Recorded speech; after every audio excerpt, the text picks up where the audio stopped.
باشترین پیشکەنین بۆ ئەوەی باری تەندروستی کۆرپەلە لە ناو منداڵدانی دایک بزانرێ سۆنەرە. ئەم کاتتان باش دکتۆرە. باشتر، زۆر سپاس.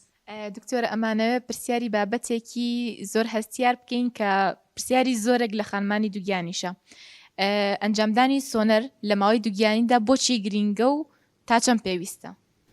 خۆی تاکو ئێستا باشترین پیشکەنین بۆ ئەوەی باری تەندروستی کۆرپەلە لە ناو منداڵدانی دایک بزانرێ سۆنەرە، لەبەر ئەوە پێویست دەکات دایکەکە لە ماوەی دووگیانەکەی چەند جارێک سۆنەر بکات. زۆر باشە دکتۆرە. ئەی بە شێوەیەکی زانستی و تەندروست لە ماوەی ئەو 9 مانگەی دووگیانی خانمەکەیە پێویست دەکات چەند جار سۆنەر ئەنجام بدات؟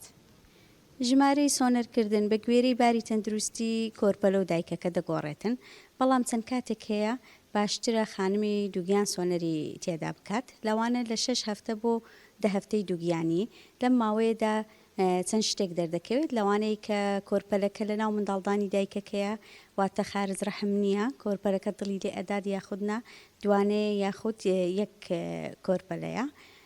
و هەروەها جاری دووەم وە باشترە لە ماوەی لە 11 هەفتە بۆ 13 هەفتەی بیکات. لەم کاتەشدا چەند شتێک بە دەردەکەوێت، لەوانە بۆشاییەک لە پشتی ملی منداڵەکە هەیە کە ئاوی تێدایە و قیاس دەکرێت، ئەمە دەگەڕێتەوە بۆ ئەوانەی نەخۆشی داونیان هەیە. زۆربەی کات بەوە چێک دەکرێت لە ماوەی 11 بۆ 13 هەفتەیی لەو بینە و باشترە سۆنەر بکە خانمی دووگیان.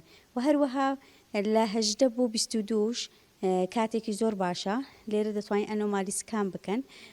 سۆنەرەکە دەری دەخات، ینی مێشکی مناڵەکە پێک هاتووە، کلیەکانی هەموو جەستەی دڵی، ڕێخەڵۆکی، مەعیدەی، میزڵدانی هەمووی پیشان دەدات. ئەمە سۆنەرێکی باشە بۆ ئەوەی بزانرێ هیچ ناڕێکیەک هەیە لە جسمی منداڵەکە یاخودنا. و هەروە دوای ئەوە دەکرێت لە 32 هەفتە سۆنەر بکە بۆ گەشەی کۆرپەلە و ئاوی منداڵەکە، لە 36 بە هەمان شێوە بۆ گەشەی کۆرپەلە و ئاوی منداڵەکە. زۆر چاکە دکتۆرە. هەنێ جار دایکان یان خانمانی دووگیان ئەویان لا پرسیارە کە ئایا تیشکی سۆنەر بە هەمان شێوەی تیشکی ئیشاعە گەشەی مناڵ و یاخود کارەکاتە سەرجەستەی مناڵەکە هیچ مەترسیدارە ئەم ئەنجامدانی سۆنەرە بۆ مناڵەکە یاخود زیانی هەیە بۆ دایکەکە خۆی لە خۆیدا وەکو تیشک نییە، وەکو ئەشیعە نییە. ئەمە دەنگێکی بەرزە کە سۆنەری پێدەکرێت. تاکو ئێستا خۆشبەختانە هیچ زیانێکی خراپی نییە لە سەرگەشەی کۆرپەلە و مێشکی یاخود جەستەی کۆرپەلەکە. درستە، دەستان خۆش بێ دکتۆرە. ئەی بەنسبەت ئەوەی زۆر دایک هەیە حەزەکە مانگانە یا زوو سۆنەر ئەنجامدا بۆی مناڵەکەی ببینە، ئەمە تا چەند تەندروستە؟ ئایا هیچ گرفتێک بۆ دایکەکە و بۆ مناڵەکە دروستەکە ئەم دووبارەکردنەوەی سۆنەرە؟ خۆی دووبارەکردنەوەی سۆنەر دەبێ پزیشکەکە دیاری بکە بە گوێری باری تەندروستی کۆرپەلە و دایکەکە. ئەوە نییە ینی بلێ شتێک بێ بچێ بیبینێ منداڵەکەی بەڕاستی، ینی چونکە تا ئێستا هیچ زیانێکی بە دەرنەکەوتو، بەڵام لەوانەیە چەند ساڵێککە بە دەربکەوێ ئەمە زیانی هەیە. دەستان خۆش بێ دکتۆرە و کۆتا پەیامتان بۆ خانمانی دووگیان لەبارەی ئەنجامدانی سۆنەرەوە چ پەیامێکتان هەیە بۆیان؟ پێم بۆ خانمانی کە تازە دووگیانن لەوانەیە هەر لە سەرتاوە بەس تێستی دووگیانی بکەن و چەند ڕۆژێک سۆڕی مانگانیان دوا کەوت بێن بڵێن سۆنەر دەکەین، زۆر جار ڕووی داوە دێن.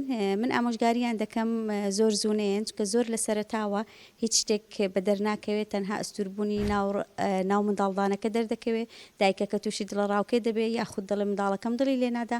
وا باشترە ئەگەر هاتوو سووری مانگانیان دوا کەوت لە ماڵەوە تێستیان کرد دووگیانن 2 هەفتە بوەستن ئەنجا بچن بۆ ئەوەی یەکەم سۆنەر بکەن، واتە لە 6 هەفتەی. دەستان خۆش بێ خوا دکتۆرە. زۆر سپاس.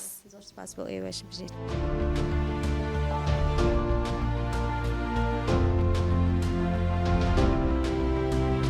میهرەبانی، دڵسۆزی و لێزانی.